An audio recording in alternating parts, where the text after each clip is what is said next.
Hello everyone, welcome to SSC academy. History के series में दूसरा अध्याय जिसमें ये आपका जो है हम युद्ध का चर्चा कर रहे हैं।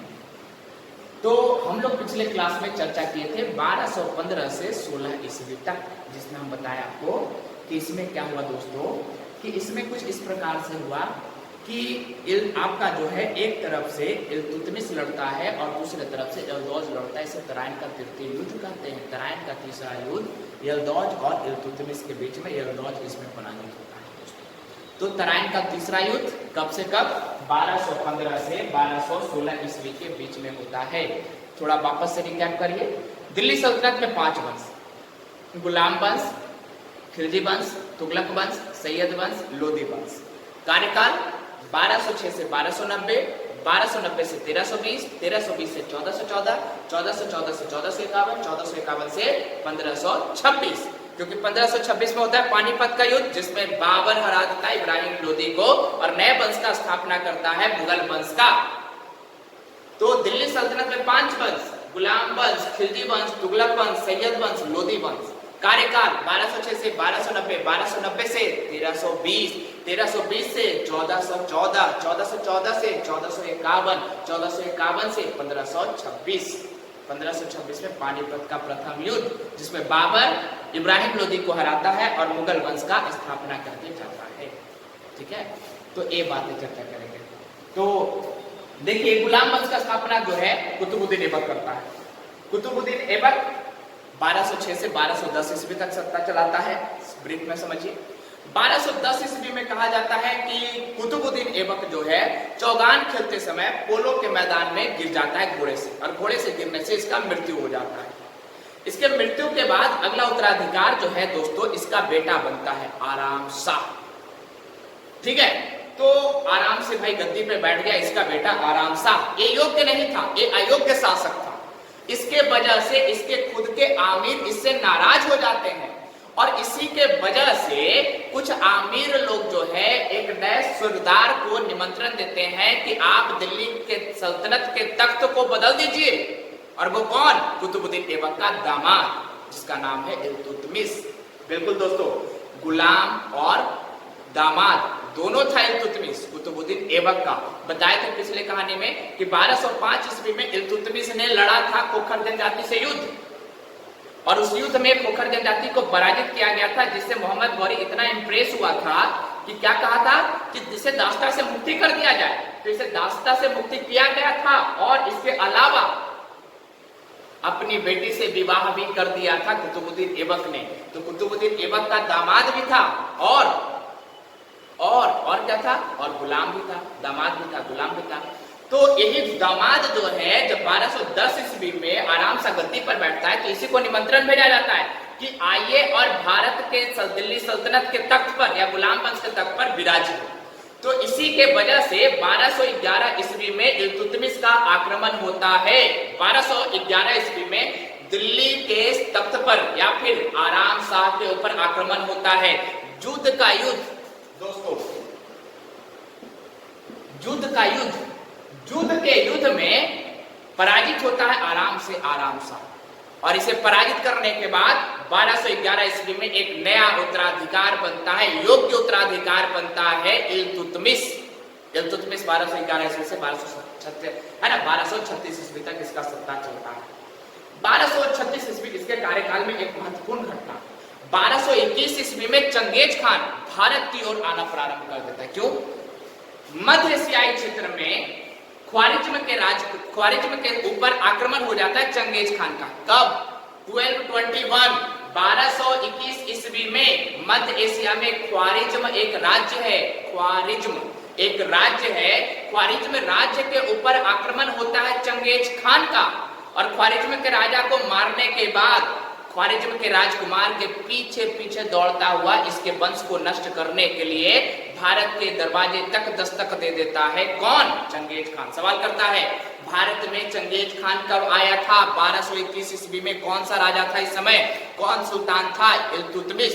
इल्तुतमिश ने ख्वारिज्म के राजकुमार जलालुद्दीन मांगबरनी को भारत में शरण नहीं दी, क्योंकि दिल्ली सल्तनत नया नवेला स्थापित हुआ था। तो इसे जगह नहीं दिया, इसका सम्मान किया और बोला कि महाराज मैं आपको शरण नहीं दे सकता, मेरे पास इतना ताकत नहीं है। और इस कूटनीति के तहत जो है ये दिल्ली के बला को टाल दिया। इससे प्रसन्न होता है जलालुद्दीन मांगबरनी, और जलालुद्दीन मांगबरनी जो है वो यहां से छोड़ करके वो काबुल की ओर चला जाता है और उधर ही जो है फिर मूव कर जाता है चंगेज खान। चंगेज खान इस प्रकार से भारत पर आक्रमण नहीं करता है। चंगेज खान के बारे में एक इंटरेस्टिंग डाटा जानिए दोस्तों। चंगेज खान के बारे में कहा जाता है कि एक ऐसा खूंखार शासक था जिसने उस तत्कालीन समय के पृथ्वी के कुल जनसंख्या का 25% जनसंख्या अपने हाथों से काटा था, कत्लेआम मचा के रखा था, मौत का घाट उतार के रखा था लोगों को। 25% जनसंख्या उस तत्कालीन समय के टोटल पॉपुलेशन का, ऐसा मानना है कुछ इतिहासकारों का। हम जो बोल रहे हैं वो इतिहासकार के द्वारा जो कहा गया वो बोल रहे हैं हम। तो ये आपका जो है चंगेज खान 1236 तक का कार्यकाल चलता है दोस्तों इनका, ठीक है। तो ये सीरीज कहीं और लाएंगे, फिलहाल हम लोग जो है युद्ध का चर्चा करेंगे और युद्ध में ही वापस आते हैं। ये आपका जो है तो 1236 ईस्वी में इल्तुतमिश का मृत्यु हो जाता है और पांचों कार्यकाल बता चुके हैं कि कौन क्या है। बस यहाँ से इतना आपको बता दें, गुलाम वंश के संस्थापक हैं कुतुबुद्दीन ऐबक, खिलजी वंश के संस्थापक हैं जलालुद्दीन खलजी, तुगलक वंश के संस्थापक हैं गयासुद्दीन तुगलक और सैयद वंश के संस्थापक हैं कौन? खिज्र खान। और आखिरी दिल्ली सल्तनत का आखिरी वंश लोदी वंश के संस्थापक है बहलोल लोदी, ठीक है। तो लोदी वंश का आखिरी शासक है दोस्तों इब्राहिम लोदी, बहुत घमंडी शासक, ठीक है। और लोदी वंश में 3 ही शासक, बहलोल लोदी, सिकंदर लोदी और इब्राहिम लोदी। सिकंदर लोदी का थोड़ा इसमें सबसे योग्य जो है सिकंदर लोदी है। सिकंदर लोदी से थोड़ा सा डाटा समझिए। सिकंदर लोदी ने ही आगरा शहर को बसाया था 1504 में, और सिकंदर लोदी ने ही जी क्या किया था कि 1506 ईस्वी में आगरा को राजधानी बनाया था। इसके बाद देखिए 1526 ईस्वी में इब्राहिम लोदी जो है युद्ध लड़ता है, पानीपत का युद्ध, पानीपत का प्रथम युद्ध बाबर और इब्राहिम लोदी के बीच में। बाबर इस युद्ध में 2 पद्धति का इस्तेमाल करता है, तुलुगमा पद्धति और उस्मानी पद्धति। और पहली बार जो है तोपों का इस्तेमाल या बारूद का इस्तेमाल भेरा के किला को जीतने के लिए और पानीपत के युद्ध में भी बड़े पैमाने पर किया था। इसके वजह से कहा जाता है पानीपत का युद्ध बड़े पैमाने पर जीता है। यानी पानीपत का युद्ध 2 लोगों के बीच में, इब्राहिम लोदी और बाबर के बीच में। कौन जीता? बाबर। कौन हारा? भाई साहब इब्राहिम लोदी हार गया। इब्राहिम लोदी के ऊपर अटैक करने के लिए बहुत सारे लोगों ने निमंत्रण भी दिया था। राणा सांगा ने भी निमंत्रण दिया था बाबर को कि भारत पे आइए, आक्रमण करिए। क्यों? राणा सांगा चाहते थे कि दिल्ली सल्तनत छटेगा तो हम सत्ता चलाएंगे।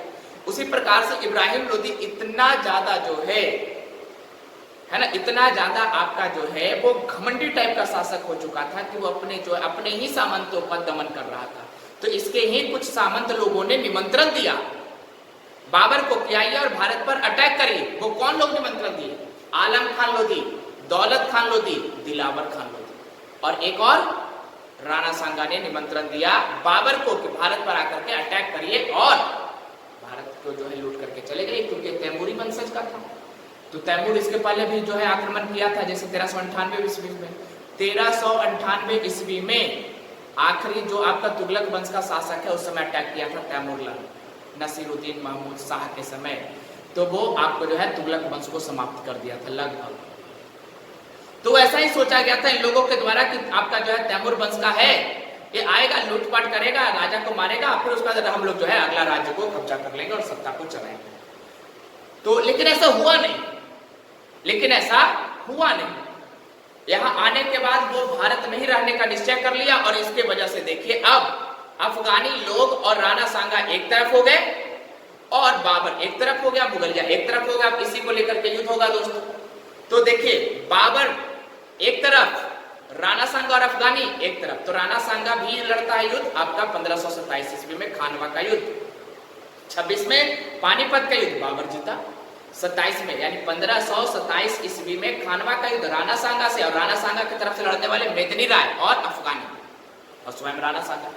खानवा के युद्ध में है ना, खानवा के युद्ध में जब राणा सांगा का सेना बड़ा विशाल होने लगा, बाबर इस सेना को देख करके झिड़क गया थोड़ा, उसे लगा कि शायद युद्ध हार जाएंगे, इसलिए उसने चाल चला और इन लोगों ने क्या किया कि नारा छेड़ दिया जिहाद का कि आइए सच्चे मुसलमान बनने के लिए लड़िए, इस्लाम के लिए लड़िए। क्यों ऐसा कर रहा है? जो मुसलमान लोग हैं वो कुछ जो है टूट जाए, एकता टूट जाए तो लड़ना आसान हो जाएगा इनके लिए, है ना। तो इसके वजह से इन्होंने जिहाद छेड़ दिया। कौन से युद्ध में? खानवा के युद्ध में। और इस युद्ध में भी अपने जो है तोपों के बल पर बड़े पैमाने पर जीत सफलता प्राप्त करने में सफल हो जाता है बाबर। यानी 1527 ईस्वी का जो युद्ध है वो कौन सा युद्ध है? खानवा का युद्ध। कौन जीता? बाबर। कौन हारा? राणा सांगा। अब भाई साहब, अगर राणा सांगा हार गए हैं तो अब आक्रमण कहाँ होगा? जो राणा सांगा को मदद किए थे, कौन किए? मेदिनी राय। कहाँ के राजा? चंदेरी के राजा। और कौन मदद किया? अफगान। तो दोनों पर भी अटैक होगा। तो 1528 ईस्वी में रिलेट कर दीजिए, 1528 ईस्वी में चंदेरी के ऊपर युद्ध, चंदेरी के राजा मेदिनी राय इस युद्ध में पराजित हो जाएंगे और इस प्रकार से बाबर इस युद्ध को भी जीतने में सफल रहेगा। 1529 ईस्वी में कौन बचा? अफगानी। अफगानों से युद्ध। कौन सा युद्ध? घाघरा का युद्ध। कब? 1529 ईस्वी में। और इस युद्ध में भी बाबर जीतने में सफल रहा। और फाइनली 1530 ईस्वी में बाबर का नॉर्मली मृत्यु हो जाता है।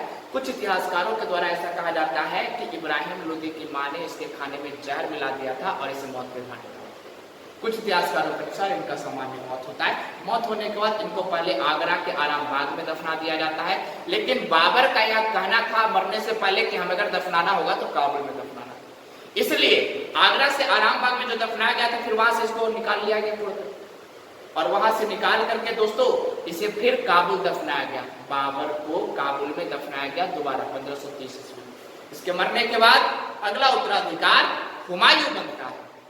और इसका वीडियो दोस्तों अगले एपिसोड में लेकर आते हैं। आज के लिए इतना ही। So all the best, have a nice day, good day, take care. Like, subscribe और शेयर करना ना भूलें। अगर अच्छा लगे तो बिल्कुल शेयर करें। Okay, bye.